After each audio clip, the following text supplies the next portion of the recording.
नमस्कार, आप देख रहे हैं हमारा खास प्रोग्राम जनता मांगे जवाब। मैं हूं आपके साथ संयम जैन। मुख्यमंत्री विष्णुदेव साय छत्तीसगढ़ में विकास की रफ्तार को टर्बोचार्ज करने के लिए पहली बार विदेश की उड़ान भर रहे हैं। दावा किया जा रहा है कि जापान और दक्षिण कोरिया की यात्रा से वो अंतर्राष्ट्रीय निवेशकों को लुभाने में सफल होंगे। मुख्यमंत्री की मंशा साफ है, वो छत्तीसगढ़ को ग्लोबल निवेश मानचित्र पर चमकाना चाहते हैं, लेकिन राजनीति में नियत से ज्यादा नजरिया देखा जाता है। विपक्षी कांग्रेस इस विदेश यात्रा को फिजूल खर्ची बता रही है। साथ ही अब तक हुए निवेशक समिट का हिसाब भी मांगा जा रहा है। हालांकि जवाब में 6 लाख करोड़ का आंकड़ा पेश किया जा रहा है, लेकिन गेंद निवेशकों के पाले में है और आगे यह देखना दिलचस्प होगा कि सीएम का यह विदेश दौरा विकास की उड़ान साबित होगा या फिर सियासी हवा हवाई। आज इसी पर होगी चर्चा, लेकिन उससे पहले देखिए आप ये रिपोर्ट।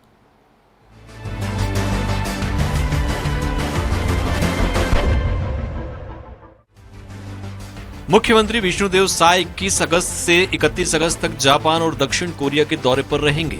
इस विदेश दौरे का मकसद छत्तीसगढ़ में औद्योगिक निवेश आकर्षित करने के साथ साथ प्रदेश में रोजगार के नए अवसर पैदा करना है। प्रदेश सरकार चाहती है कि छत्तीसगढ़ को नई औद्योगिक नीति के जरिए एक ग्लोबल निवेश हब के रूप में प्रेजेंट किया जाए। जापान में होने वाले वर्ल्ड एक्सपो में उद्योगपतियों और अंतर्राष्ट्रीय कंपनियों से सीएम साय मिलेंगे। मुलाकात का मकसद छत्तीसगढ़ की खनिज संपदा, बिजली उत्पादन क्षमता और कृषि आधारित उद्योगों के बारे में निवेशकों को जानकारी देकर आमंत्रित करना है। और जापान और साउथ कोरिया में इलेक्ट्रॉनिक्स, ऑटोमोबाइल्स और फूड प्रोसेसिंग, ये तीनों क्षेत्रों में अच्छा काम है और हमारे छत्तीसगढ़ में भी इस क्षेत्र में अपार संभावनाएं हैं। तो इसलिए हम अपनी जो प्रदेश की नई उद्योग नीति है उसको लेकर जा रहे हैं और यहाँ पर निवेश के लिए उद्यमियों को आमंत्रित करेंगे। मुख्यमंत्री विष्णुदेव साय प्रदेश में नए निवेश को आकर्षित करने और आमंत्रित करने के प्रयासों में जुटे हैं, लेकिन कांग्रेस इसे जनता की गाढ़ी कमाई की बर्बादी बता रही है। पीसीसी चीफ दीपक बैज का कहना है कि छत्तीसगढ़ को अब तक निवेशक मीट के आयोजनों का क्या फायदा मिला है। विदेश दौरे पर जाना जनता का पैसा बर्बाद करने जैसा है। अरुण साव गए थे पहले अमेरिका, उसके बाद माननीय वित्त मंत्री ओपी चौधरी जी गए थे अमेरिका। उसका क्या फायदा हुआ छत्तीसगढ़ को, मुख्यमंत्री ये भी बता दे। तो इस तरह से माननीय मुख्यमंत्री अगर जापान जा रहे हैं तो अच्छी बात है, जाएं, लेकिन जनता की गाड़ी कमाई का पैसा को बर्बाद न करें। कांग्रेस के सवालों पर पलटवार करते हुए उद्योग मंत्री लखनलाल देवांगन ने जवाब दिया है। दावा किया जा रहा है कि प्रदेश में नई उद्योग नीति से 6 लाख करोड़ से अधिक का निवेश आया है। सीएम साय के जापान और दक्षिण कोरिया दौरे से भी भारी निवेश की संभावनाएं जताई जा रही हैं। हम लोग भी प्रयास कर रहे हैं कि छत्तीसगढ़ में ज़्यादा से ज़्यादा निवेश आए और छत्तीसगढ़ का विकास और तेज़ी के साथ बढ़े, इसके लिए प्रयास कर रहे हैं। मैं आप सबके माध्यम से माननीय मुख्यमंत्री जी का धन्यवाद देता हूं। उन्होंने विदेश यात्रा जा रहे हैं, वहां से निश्चित तौर पर काफ़ी संख्या में निवेश आने की संभावना दिख रही है और छत्तीसगढ़ प्रदेश आगे बढ़ेगी। बहरहाल बतौर मुख्यमंत्री यह विष्णुदेव साय का पहला विदेश दौरा है। वे खुद को एक ऐसे नेता के रूप में स्थापित करना चाहते हैं जो केवल राजनीति नहीं बल्कि आर्थिक विकास और बिजनेस फ्रेंडली पॉलिसी पर भी ध्यान देता हो। विपक्ष के आरोपों के बीच सीएम का ये कदम भी अहम है कि आने वाले समय में छत्तीसगढ़ की साख को राष्ट्रीय और अंतर्राष्ट्रीय स्तर पर मजबूत किया जाए, जिसके नफे और नुकसान का आकलन भविष्य ही तय करेगा। स्वराज एक्सप्रेस के लिए रायपुर से दिलीप साहू की रिपोर्ट। तो छत्तीसगढ़ में विदेश से आएगा निवेश और इसी पर करेंगे चर्चा। और चर्चा के लिए मौजूद है हमारे साथ बीजेपी के प्रवक्ता प्रमोद शर्मा। प्रमोद जी, बहुत स्वागत आपका इस चर्चा में। साथ ही सुरेंद्र वर्मा कांग्रेस प्रवक्ता भी मौजूद हैं। सुरेंद्र जी, आपका भी बहुत बहुत स्वागत है। आर कृष्णा दास वरिष्ठ पत्रकार हैं, विस्तार से जानेंगे अब तक इतिहास में जो छत्तीसगढ़ राज्य गठन के बाद कितना निवेश आया, कितना रोजगार मिला, उन्हीं से। बहुत स्वागत कृष्णा दास जी आपका भी इस चर्चा में जुड़ने के लिए। शुरुआत करेंगे जहां सबसे पहले कि आखिर निवेश की बात की जा रही है। निवेश से रोजगार उत्पन्न होगा और प्रदेश के बेटा बेटियों को रोजगार मिलेगा, ये कहना है विष्णुदेव साय का। तो यही जानना बहुत जरूरी है। प्रमोद जी, 6 लाख करोड़ की बात की जा रही कि 6 लाख करोड़ अब तक का जो निवेश आया है, लेकिन रोजगार कितना मिला है? ये सिर्फ विष्णुदेव साय के कार्यकाल से नहीं, अब तक जो कार्यकाल रहा है पहले मुख्यमंत्री का बीजेपी का, उसको मिला करके।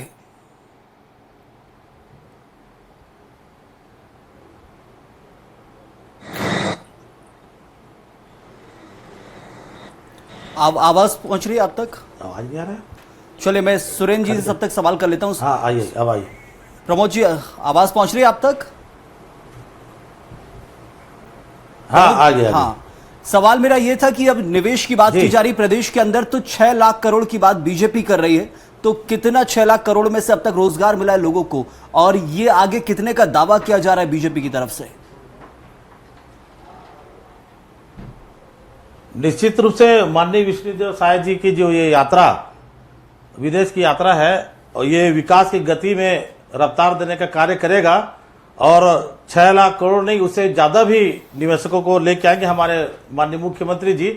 और ये बहुत अच्छा कदम है। यहाँ छत्तीसगढ़ में जो खनिज संपदा है उसका अच्छे से दोहन हो, यहाँ उद्योग स्थापित हो, यहाँ बिजली उत्पादन की अच्छी क्षमता बढ़े, ऐसे निवेशकों को मिलकर अंतर्राष्ट्रीय पूंजीपतियों को लेकर आएंगे हमारे विष्णुदेव साय जी, और निश्चित रूप से यहाँ उद्योग लगेगा और छत्तीसगढ़ के युवाओं को रोजगार मिलेगा। बिल्कुल, लेकिन छत्तीसगढ़ की जो खनिज संपदा है, जो सोना छत्तीसगढ़ की जमीन में बसा हुआ है, उसको लेकर देश के अंदर लोगों का आकर्षण है, जो व्यापारी वर्ग है उसका आकर्षण जरूर रहता है, लेकिन 6 लाख करोड़ की बात बीजेपी कर रही है, तो उसमें से रोजगार की बात करें, क्योंकि जितने रोजगार अब तक मिले हैं उसकी बात करना जरूरी, क्योंकि निवेश का दूसरा कारण से रोजगार है, रोजगार के लिए ही निवेश लाना है, क्योंकि प्रदेश के बेटा बेटी को रोजगार मिले, ये कहना विष्णुदेव साय का।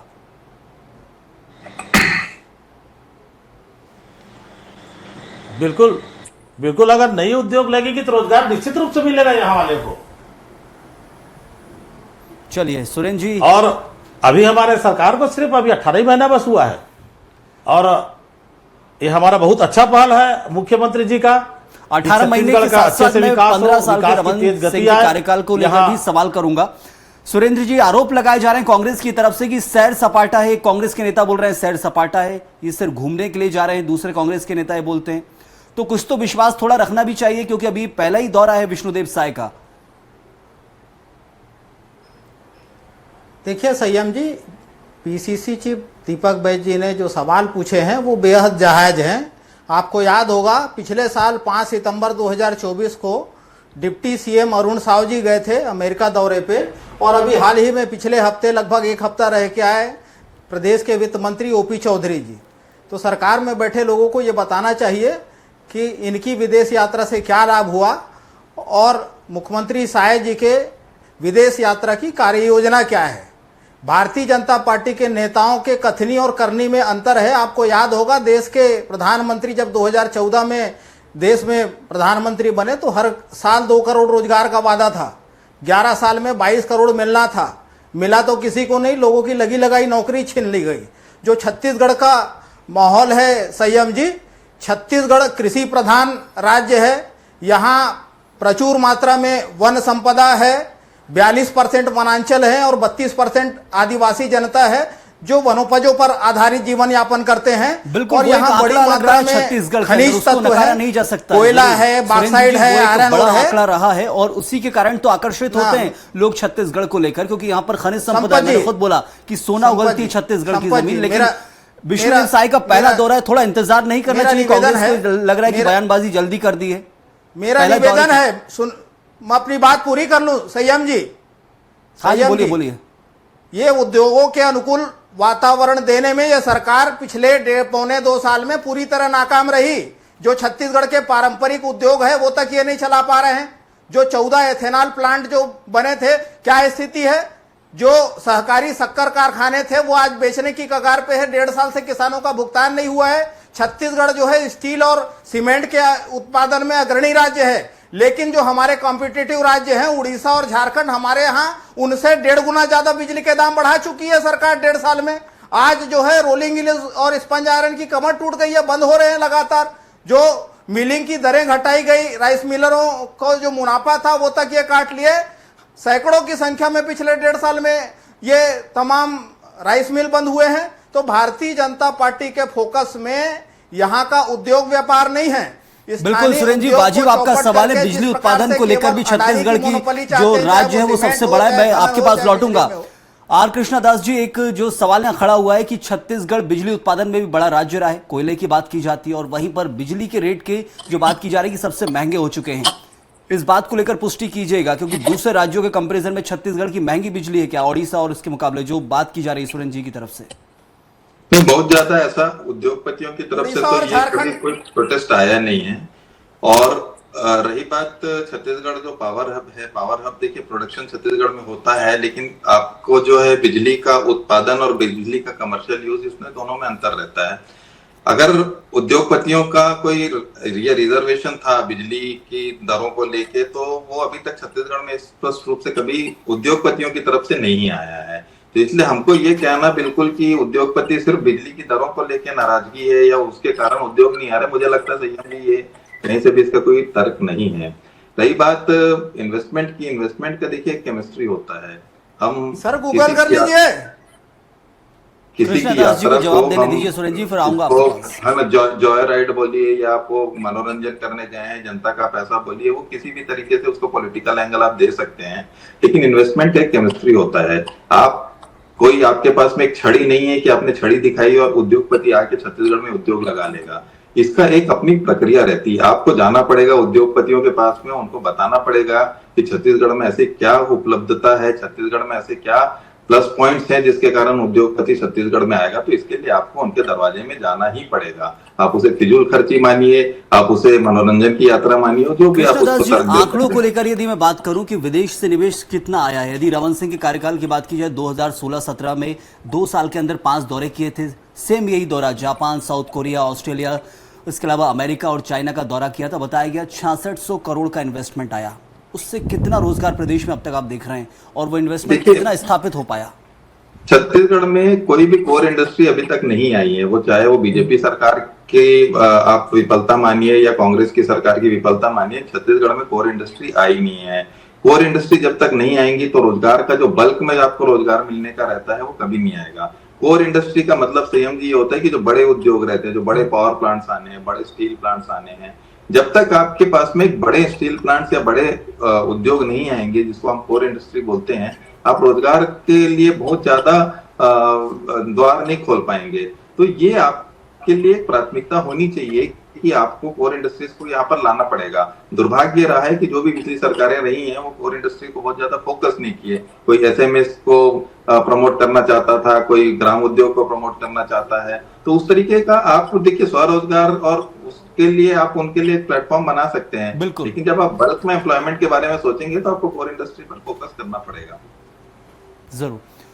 अब यदि सवाल करेंगे रोजगार को लेकर ही तो सबसे महत्वपूर्ण कि प्रवास ना हो, वो रोकना बहुत जरूरी है। छत्तीसगढ़ में वैसे दूसरे राज्यों से लोग काम करने आते हैं, छत्तीसगढ़ की अच्छी बात है, खनिज संपदाएं और उस दूसरे कारण से, लेकिन छत्तीसगढ़ राज्य के लोग भी प्रवास करते हैं रोजगार के लिए, ये दुखद जरूर है। प्रमोद जी, जो कहा गया कि रमन सिंह के कार्यकाल में भी बहुत दौरे हुए थे, मैं भूपेश बघेल के दौरे के बाद में लूंगा क्योंकि अभी सवाल सुरेंद्र जी से करना है, लेकिन सबसे महत्वपूर्ण कि रमन सिंह के कार्यकाल में खूब दौरे हुए, वहां भी इन्वेस्टमेंट, इतना कोर इन्वेस्टमेंट नहीं आ पाया जमीन पर और इतना बड़े स्तर पर रोजगार मिला हो कि हाँ रोजगार में क्रांति आई है छत्तीसगढ़ के अंदर, ऐसा देखने नहीं मिला है।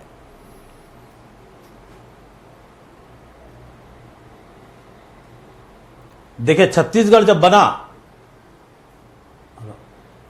जी प्रमोद जी बोलिए। छत्तीसगढ़ जब बना तो यहाँ की स्थिति क्या थी और रमन सिंह के, छत्तीसगढ़ जब बना तब यहाँ की क्या स्थिति थी और रमन सिंह के कार्यकाल में छत्तीसगढ़ कहां से कहां पहुंचा।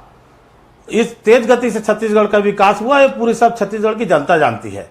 और रही रमन सिंह जी के जो दौरे का इन्वेस्ट हुआ नहीं हुआ, तो आप तुलना कर लीजिए, आप आंकड़ा उठा देख लीजिए, 5 साल करीब उठा देख लीजिए। सवाल कांग्रेस कर रही है, आंकड़े पर ही सवाल कर रही है कांग्रेस, भूपेश बघेल जी की सरकार में। जी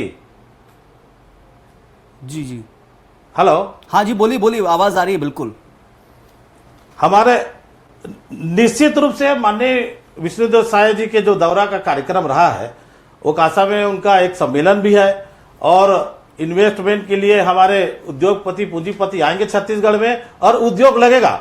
देखिए कांग्रेस पार्टी को बोलने के लिए कोई मुद्दा है ही नहीं है, इसलिए वो जबरन बिना मतलब के हल्ला मचा रही है कि पैसे का दुरुपयोग है, पैसे का दुरुपयोग है। और मैं पूछना चाहूंगा हमारे साथी से, भूपेश बघेल जी का अमेरिका द्वारा हुआ था, उस टाइम कांग्रेस की सरकार थी, तो पेंट गोबर से पेंट लगाने का उद्योग लगाने की बात हुई थी। बहुत सारे इन्वेस्टर से बात किए थे।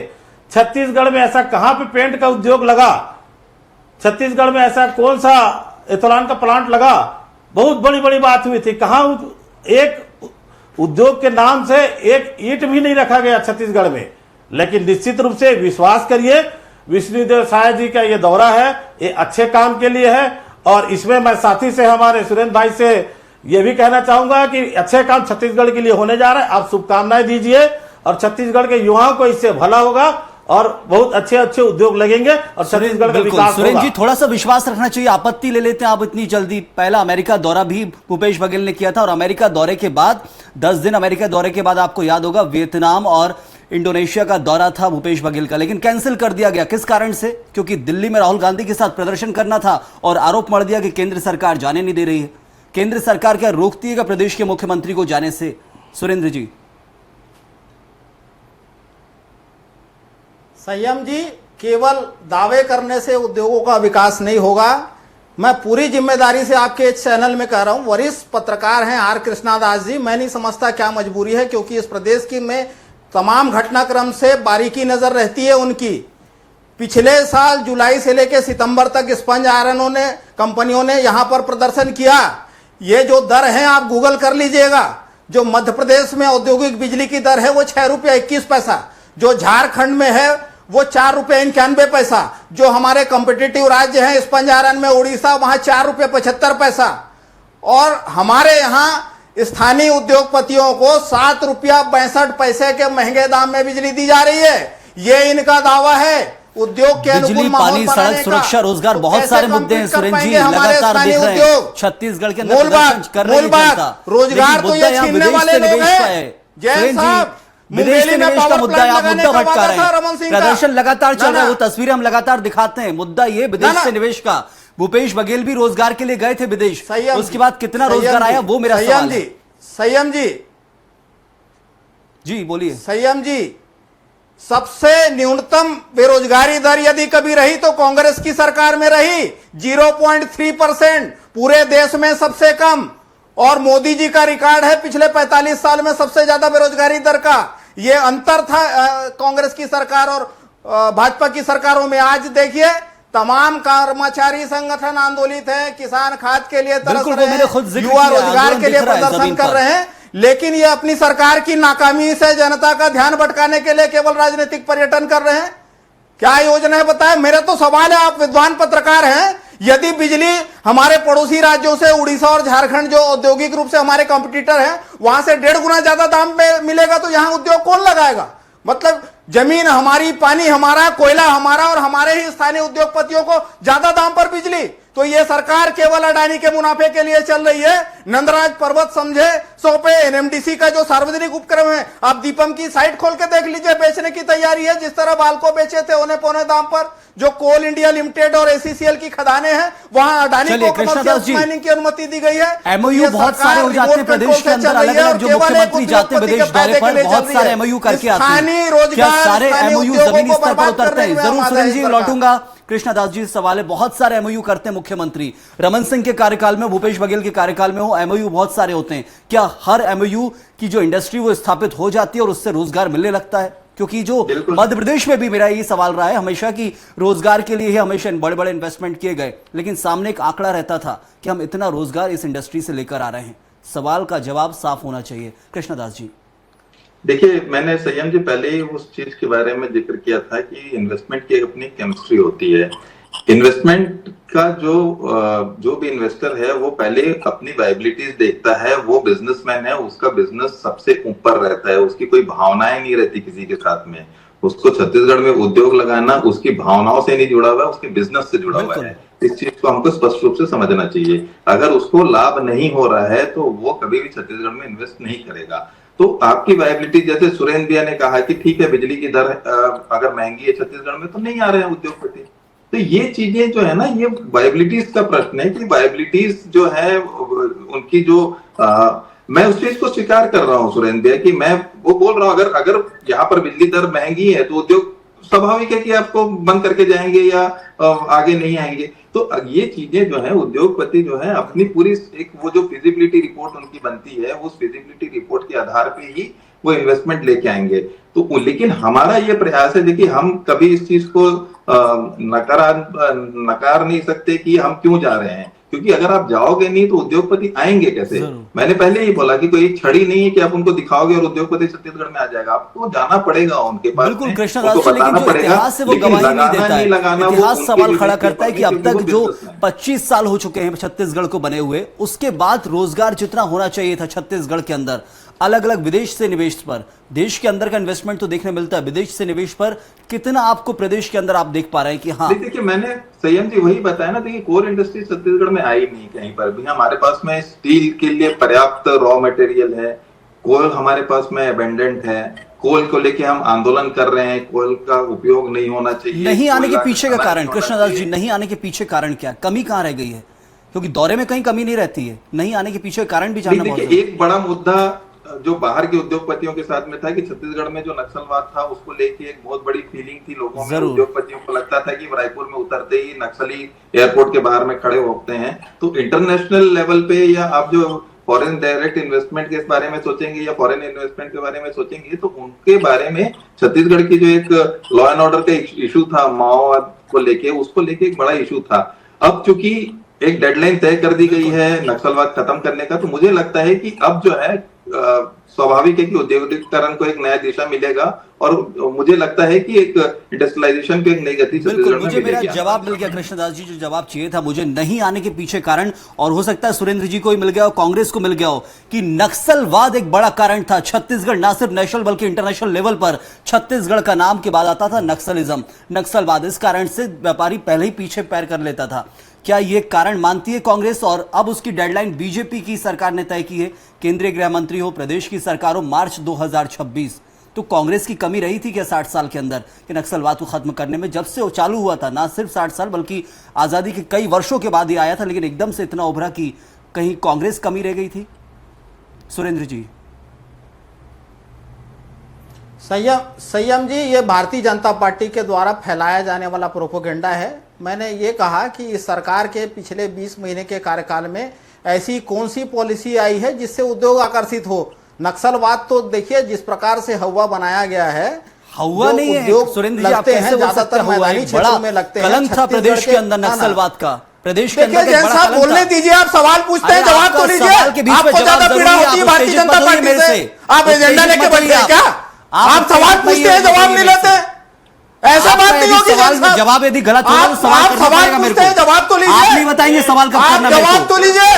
जवाब ले रहा हूं आपसे, आप नहीं बताएंगे मुझे कब सवाल करना है। यदि कारण स्पष्ट है, नक्सलवाद कारण स्पष्ट है, नक्सलवाद तो जवाब दीजिए इस पर। 150 राइस कारण स्पष्ट है, 200 स्पंज आयरन बंद हुए पिछले सारी चीज मान रहा हूं मैं। और आप कह रहे हैं कि नक्सलवाद बताया गया ना, जो उद्योग पहले से जवाब दीजिए ना आप। वो क्यों नहीं चल पा रहे हैं? आज कांग्रेस को डेडलाइन सेट नहीं कर पाई जो बीजेपी कर रही है नक्सलिज्म को लेकर। साथ दिखाइए, सत्ता कांग्रेस को डेडलाइन सेट नहीं कर पाई, जो जवाब दीजिए आप। उद्योग चल रहे थे वो क्यों बंद हुए? इस सरकार की नीयत नहीं है, इस सरकार की नीयत नहीं है। आप सवाल पूछे तो जवाब भी लीजिए। आप तुरंत फिर उसमें प्रतिप्रश्न पूछने मेरे को सवाल बीच में इंटरप्ट करना पड़ता है, जवाब यदि हटके जा रहा होगा तो मुझे लाना पड़ता है बीच में। आपके चिल्लाने से काम नहीं चलेगा। आप जवाब ले ही नहीं रहे। ले रहा हूं मैं जवाब, लेकिन आप उद्योग के विकास देखिए, नए उद्योग आप मैं मान सकता हूं कि बस्तर के क्षेत्र में नक्सलवाद के कारण से नए उद्योग बस्तर के क्षेत्र में मैं फिर इंटरप्ट करूंगा, आप बोलेंगे टोक रहे हैं। बस्तर के क्षेत्र में नक्सलिज्म था लेकिन पूरा छत्तीसगढ़ बदनाम था। जो सीमांट थे, बस्तर की इमली, बस्तर का अमचूर, जो पिछली सरकार में जो काम हुए, जो गोठानों के माध्यम से प्रोसेसिंग होते थे, वो तक आज बंद कर दिए। सीमांट बंद करके शराब दुकान खोल रहे हैं। तो उद्योगों की कमर तोड़ने का काम इस सरकार ने 1.5 साल में किया है। बिजली के 4-4 बार दाम बढ़ाए। यहां पर जो है एक व्यक्ति के मोनोपोली स्थापित करने के लिए बाकी के उद्योगों की कमर तोड़ी जा रही है। तो ये उद्योग के अनुकूल माहौल है। जो हमारी सरकार ने जो रोजगार को लेकर नियम बनाए थे और नई उद्योग नीति में, उसको तक ये बदल दिया। जो कुशल श्रमिक होते थे जैन साहब, उसमें स्थानीय युवकों को 100% आरक्षण मिलना था, स्थानीय स्तर पर ही भर्ती होनी थी। जो अर्धकुशल है उसमें भी 75% अनिवार्य था। जरूर जो मैनेजमेंट के पद होते हैं। से भी जवाब चाहिए। प्रमोद जी, नक्सलिज्म एक बोल बड़ा दीजिए। कारण बताया गया था कृष्णदास जी की तरफ से। नक्सलिज्म खत्म हो रहा है, अब प्रदेश की छवि सुधरेगी। क्या अब 5 साल में ऐसा कुछ लक्ष्य तय किया बीजेपी ने जिसका कहा जाए कि निश्चित रूप जवाब से- दे सके? देखिए निश्चित रूप से बस्तर में उद्योग नहीं लगने का सबसे बड़ा कारण नक्सलवाद था। वहां बस्तर में खनिज संपदा प्रचुर मात्रा में भरी हुई है, वहां आयरन ओर है, बहुत सारे प्राण लगेंगे।